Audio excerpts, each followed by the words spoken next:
मंशा भारत की छवि खराब करने की थी। जी हाँ, विदेशी धरती पर भारत को घेरने की कोशिश करने वाली एक विदेशी पत्रकार को इस बार इंडिया से पंगा लेना ऐसा भारी पड़ा है कि सोशल मीडिया से लेकर डिप्लोमेसी के गलियारों तक उसकी भारी फजीहत हो रही है।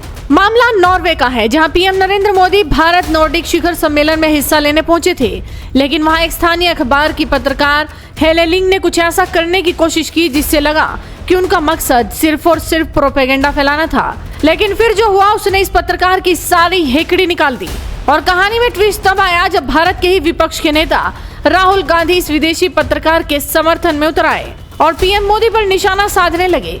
आखिर क्या है ये पूरा हाई वोल्टेज ड्रामा, चलिए आपको बताते हैं। दरअसल पीएम मोदी नॉर्वे के प्रधानमंत्री जोनास गेयरस्टोर के साथ एक साझा मीडिया ब्रीफिंग खत्म करके जैसे ही मंच से नीचे उतर रहे थे, तभी ओस्लो के अखबार डेग्साविसेन की पत्रकार हेले लिंग ने पीछे से चिल्लाते हुए एक सवाल दाग दिया। उन्होंने चिल्लाकर पूछा, आप दुनिया की सबसे आजाद प्रेस से कुछ सवाल क्यों नहीं लेते?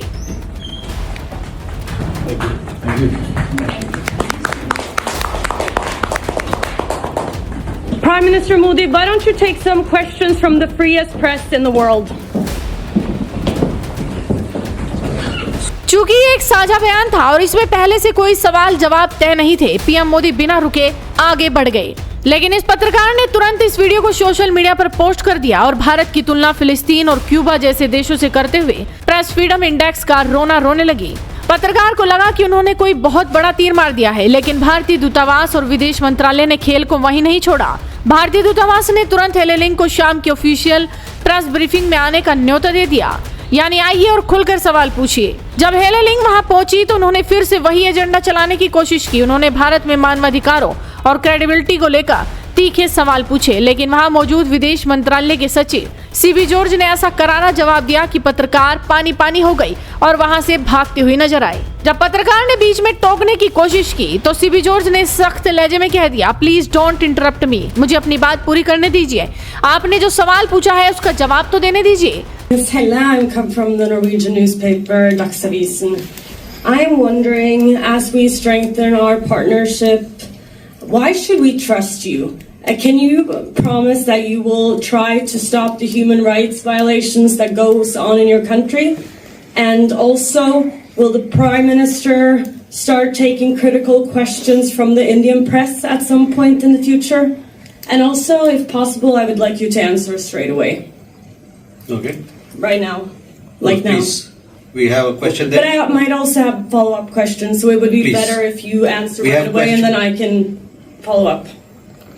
I'm conducting the press conference. So please, do you have a question to us? Please go ahead. Differences came together and we were able to adopt a common global declaration, the Delhi Declaration. This shows the trust of the world towards India. Another example. Again, I'm going to ask you. Let me finish my question.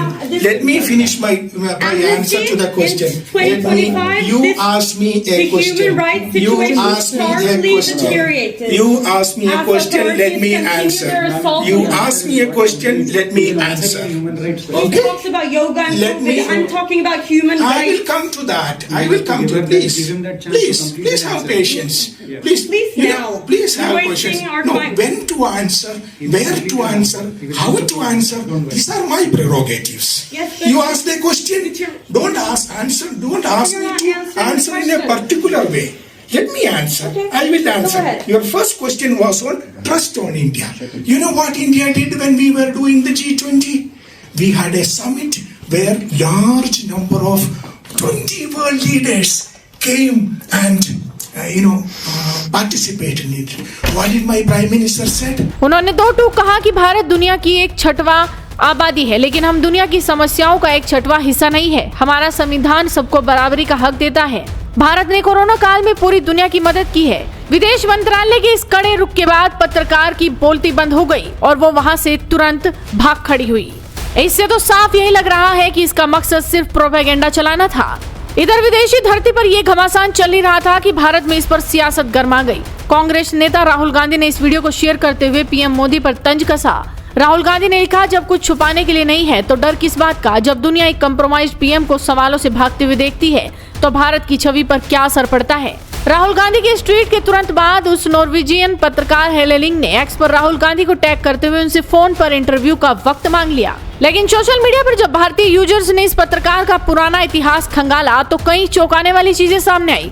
लोगों ने आरोप लगाया कि ये पत्रकार चीन और Xi Jinping को लेकर काफी सॉफ्ट कॉर्नर रखती है और इनका मकसद सिर्फ भारत की छवि खराब करना था।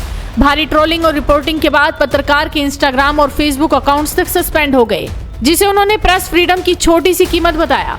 कुल मिलाकर जिस पत्रकार ने सोचा था कि वो भारत के प्रधानमंत्री को घेरकर हीरो बन जाएंगी, उन्हें भारतीय राजनयिकों ने कानून और मर्यादा का ऐसा पाठ पढ़ाया कि आखिर में उनकी किरकिरी ही हुई। अब इस पूरे विवाद पर विदेश मंत्रालय के करारे जवाब पर और राहुल गांधी के स्टैंड पर आपकी क्या राय है? अपनी राय हमें कमेंट कर जरूर बताइए। साथ ही इस वीडियो को शेयर कीजिए और जुड़े रहिए हेडलाइंस इंडिया के साथ।